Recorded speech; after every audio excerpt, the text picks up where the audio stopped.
તો મિત્રો ફરી એકવાર ઉત્તરાયણ પહેલા ગુજરાતના વાતાવરણમાં આવી રહ્યો છે વાતાવરણી મોટો પલટો. રહેજો તૈયાર પતંગ રસિયાઓ, કારણ કે ગુજરાત રાજ્યની અંદર ઉત્તરાયણ ઉપર જાણી લો કે કેવી ઠંડી, કઈ દિશાનો પવન અને કેટલી ઝડપના પવનો સાથેનું રહેશે વાતાવરણ. અત્યારે રાજ્યના અમુક વિસ્તારોની અંદર મિત્રો છેલ્લી કેટલીક કલાકોમાં ભારે વાતાવરણી પલટો આવ્યો છે, કારણ કે ઉત્તરી ભારતના રાજસ્થાનવાળા વિસ્તારો ઉપર એક સાયક્લોનિક વરસાદી સિસ્ટમ ઊભી થઈ છે, અને જેના કારણે અમે તમને મિત્રો જોઈ શકો છો ગુજરાત સહિત ભારતનું ઉપગ્રહ ઉપરથી લેવામાં આવેલું સેટેલાઇટ પિક્ચર બતાવી રહ્યા છીએ, જેમાં ઉત્તરી ભારતના જમ્મુ કાશ્મીર, પંજાબ, ઉત્તરાખંડ લાગુના વિસ્તારોની ઉપર આવેલી વરસાદી સિસ્ટમના કારણે વાદળોનું ભારે જોર ઉત્તર ભારતના રાજ્યોમાં જોવા મળી રહ્યું છે. તો આપણા ગુજરાતનું પણ સેટેલાઇટ પિક્ચર તમે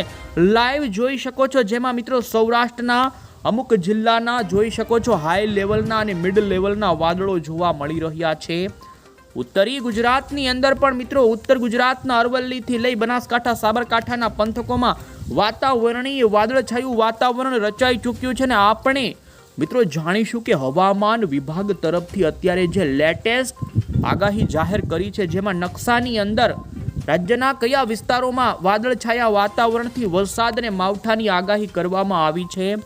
એટલું જ નહીં, હવામાન નિષ્ણાંત અંબાલાલ પટેલ અને પરેશ ગોસ્વામી તરફથી ગુજરાત રાજ્યમાં મિત્રો ખાસ જાણી લેજો, આ વિડીયોને અંત સુધી જોઈ લેજો, કારણ કે ઉત્તરાયણ ઉપર કેવું વાતાવરણ, જેમાં કેટલા કિલોમીટરની ઝડપના પવનો ફૂંકાશે, કારણ કે જોટાના પવનોની સાથે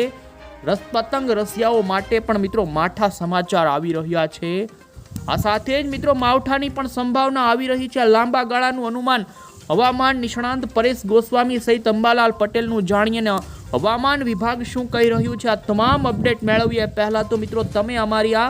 મજેદાર યુટ્યુબ ચેનલ પર નવા છો તો ખાસ મિત્રો આ ચેનલને સબસ્ક્રાઇબ કરી દેજો.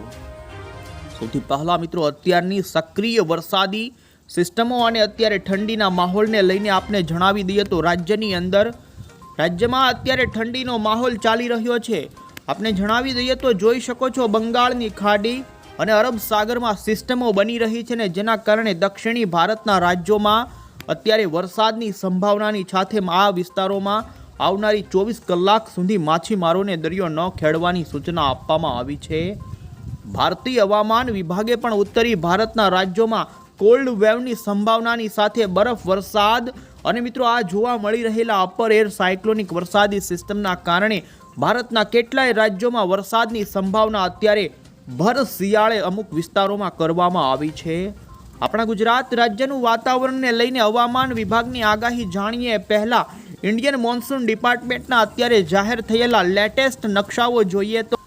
જેની અંદર તમે જોઈ શકો છો આવનારી કલાકોને લઈ મિત્રો ઉત્તરી ભારતના રાજસ્થાન લાગુથી લઈ પંજાબ, હરિયાણા, હિમાચલ, ઉત્તરાખંડના વિસ્તારોની અંદર અમુક રાજ્યોમાં કોલ્ડ વેવ તો અમુક વિસ્તારોમાં સિવિયર કોલ્ડ વેવ અને ધુમ્મસમય વાતાવરણ રહેવાને લઈ ભારતીય મોસમ વિભાગે આગાહી કરી છે. દક્ષિણી ભારતના તમિલનાડુ રાજ્યની અંદર બંગાળની ખાડીમાં સક્રિય વરસાદી સિસ્ટમના કારણે વરસાદની સંભાવના વ્યક્ત કરવામાં આવી છે, તો પૂર્વી ભારતના રાજ્યોમાં પણ જોઈ શકો છો વરસાદની સંભાવનાની સાથે જ ઉત્તરી ભારત ઉપર ખાસ કરીને આવી રહેલી વરસાદી સિસ્ટમ અને વેસ્ટર્ન ડિસ્ટર્બન્સની અસરના કારણે ઉત્તર પ્રદેશ અને મધ્યપ્રદેશ સુધીના ભાગોમાં વરસાદની સંભાવના રહેશે. તો આપણા ગુજરાત રાજ્યમાં પણ આવનારી કલાકોને લઈ ગુજરાતના અમુક જિલ્લાઓમાં મિત્રો આજે ખાસ કરીને માવઠાની સંભાવના હવામાન વિભાગ તરફથી વ્યક્ત કરવામાં આવી છે. આ સાથે જ મિત્રો ગુજરાત હવામાન વિભાગની પણ આપણે આગાહી જોઈએ તો અમદાવાદ મોસમ કેન્દ્ર તરફથી ગુજરાતના બનાસકાંઠા, સાબરકાંઠા અને અરવલ્લી આ 3 જિલ્લાની અંદર આવનારી કલાકોને લઈ અમુક વિસ્તારો છે કે ઉત્તર ગુજરાતના કે ત્યાં છૂટાછવાયા વિસ્તારોમાં મિત્રો ગાજવીજ સાથેના હળવા વરસાદની સંભાવના છૂટાછવાયા વિસ્તારોમાં હવામાન વિભાગ તરફથી કરવામાં આવી છે. બાકીના અન્ય વિસ્તારોની વાત કરવામાં આવે તો તમે જોઈ શકો કચ્છ, સૌરાષ્ટ્ર અને દક્ષિણી ગુજરાતના વિસ્તારોમાં શુષ્ક વાતાવરણની સંભાવના આવનારી કલાકોમાં રહે તેવું મિત્રો હવામાન વિભાગે જણાવ્યું છે. જોકે ગુજરાતના ઘણા વિસ્તારોની અંદર મિત્રો વાદળછાયું વાતાવરણ જોવા મળવાનું છે, જેનું આપણે સેટેલાઇટના માધ્યમથી જાણીશું, પરંતુ ગુજરાતના ઉત્તર ગુજરાત ઉપર અત્યારે આવી રહેલી વરસાદી સિસ્ટમની અસરના કારણે એ ભાગોમાં માવઠાની પણ સંભાવના રહેશે. હવામાન નિષ્ણાંત અંબાલાલ પટેલ તરફથી મિત્રો માવઠું, ઠંડી અને વરસાદની આગાહી કરવામાં આવી એ પહેલા આપણે મોડલના આધારે જોઈએ ગુજરાતનું વાતાવરણ. તમે જોઈ શકો છો અત્યારે ઉત્તરી ભારતના રાજ્યો ઉપર જોવા મળી રહેલી સાયક્લોનિક વરસાદી સિસ્ટમની અસરના કારણે ઉત્તરી ગુજરાતના જિલ્લાઓમાં આવી રહ્યો છે વાતાવરણનો પલટો. રાજ્યની અંદર મિત્રો ખાસ કરીને ઉત્તરાયણના દિવસ ઉપર મિડ લેવલના વાદળો આવે તેવી સંભાવના અત્યારે મોડલના આધારે જોવા મળી રહી છે ને જેના કારણે 14, 15 અને 16 તારીખ આજુબાજુ ગુજરાતના અમુક વિસ્તારોમાં વાતાવરણમાં ફરી વાદળછાયું વાતાવરણ રચાઈ શકે. હવામાન વિભાગના જણાવ્યા અનુસાર આવનારી કલાકોમાં વાતાવરણની જે ઠંડી પડી રહી છે જેમાં થોડા ટાઈમ માટે ઘટાડો થાય અને ફરી પાછી ઠંડીમાં વધારો થવાની સંભાવના રહેશે. આપ મિત્રો જોઈ શકો છો 14મી જાન્યુઆરીના દિવસે ગુજરાતના મધ્ય ગુજરાત લાગુના અમદાવાદ, આણંદ, નડિયાદથી લઈ ઉત્તર ગુજરાતના ગાંધીનગર, અરવલ્લી, મહીસાગર, દાહોદ, પંચમહાલ સુધીના ભાગોથી દક્ષિણી ગુજરાતના ભાગોમાં મિત્રો ઉત્તરાયણના દિવસે વાદળિયું વાતાવરણ રચાવાની સંભાવના રહેશે. સૌરાષ્ટ્રના પણ પૂર્વ સૌરાષ્ટ્રના કાંઠાના ભાગો સુધી આ વાદળોનું વહન આવી શકે છે ને જોઈ શકો છો 15મી જાન્યુઆરીના દિવસે પણ ગુજરાતના ઉત્તર, મધ્ય અને દક્ષિણી ગુજરાતના અમુક વિસ્તારો ઉપર મિડ લેવલના વાદળો અને ધુમ્મસમય વાતાવરણ રચાશે. આપને જણાવી દઈએ તો ખાસ કરીને પતંગ રસિયાઓ માટે મિત્રો ગુજરાત રાજ્યના કયા શહેરની અંદર કેટલી ઝડપના પવનો ફૂંકાશે જેને લઈ અંબાલાલ પટેલ તરફથી જે આગાહી કરવામાં આવી છે જેમાં અમદાવાદ લાગુના વિસ્તારોની અંદર મિત્રો સવારે, બપોરે અને સાંજે કેવો પવન ફૂંકાઈ શકે છે, કેવી ઠંડી અને માવઠા સાથેની આગાહી જે અંબાલાલ પટેલે કરી છે એ જોઈએ તો જેમાં મિત્રો અંબાલાલ પટેલ તરફથી રાજ્યના અમુક વિસ્તારોની અંદર માવઠા સાથેની પણ સંભાવના વ્યક્ત કરવામાં આવી છે. એમણે જણાવ્યું છે મિત્રો કે ઉત્તરાયણના દિવસે અમદાવાદ, મહેસાણા, રાજકોટ, કચ્છના ભાગોની અંદર વહેલી સવારે 6 કિલોમીટર પ્રતિ કલાકની ઝડપના પવનો સામાન્ય ઝડપો ફૂંકાઈ શકે છે તો બીજી તરફ દિવસ દરમિયાન 15 કિલોમીટરની ઝડપ રહી શકે.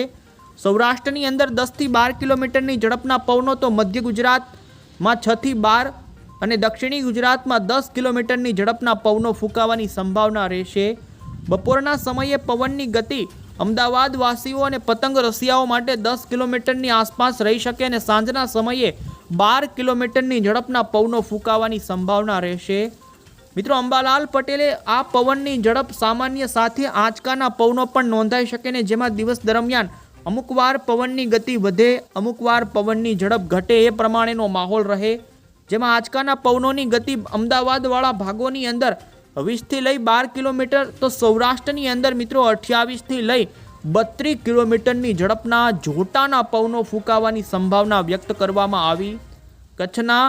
ભાગોમાં પણ આંચકાના પવનોની ગતિ 22 કિલોમીટરની રહી શકે તો દક્ષિણી ગુજરાત જેવા સુરત, વલસાડના ભાગોમાં પણ પતંગ રસિયાઓ માટે આંચકાના પવનો 18થી 12 કિલોમીટરના અનુભવ શકાય. પવનની ગતિ વધુ રહી શકે છે ને મિત્રો દક્ષિણ ગુજરાતમાં સામાન્ય રહી શકે તો 15 તારીખે પવનની ગતિમાં થોડો ઘટાડો થાય તેવી શક્યતા પણ અંબાલાલ પટેલે વ્યક્ત કરી છે. એટલું જ નહીં મિત્રો 14થી લઈ 16 જાન્યુઆરી દરમિયાન વાદળો રાજ્યના કેટલાક વિસ્તારો જેમાં મધ્ય ગુજરાતના ભાગો, પૂર્વ ગુજરાત અને દક્ષિણી ગુજરાતના ભાગો હોય કે ત્યાં વાદળો આવે તો વરસાદી છાંટા પડે તેવી પણ સંભાવના અંબાલાલ પટેલે 14, 15, 16 તારીખ આજુબાજુ વ્યક્ત કરી છે અને બંગાળની ખાડી અને અરબ સાગરમાં જે ભેજ હશે તે ગુજરાતના વાતાવરણમાં વાદળો લઈ આવે તેવી સંભાવના વ્યક્ત કરી છે.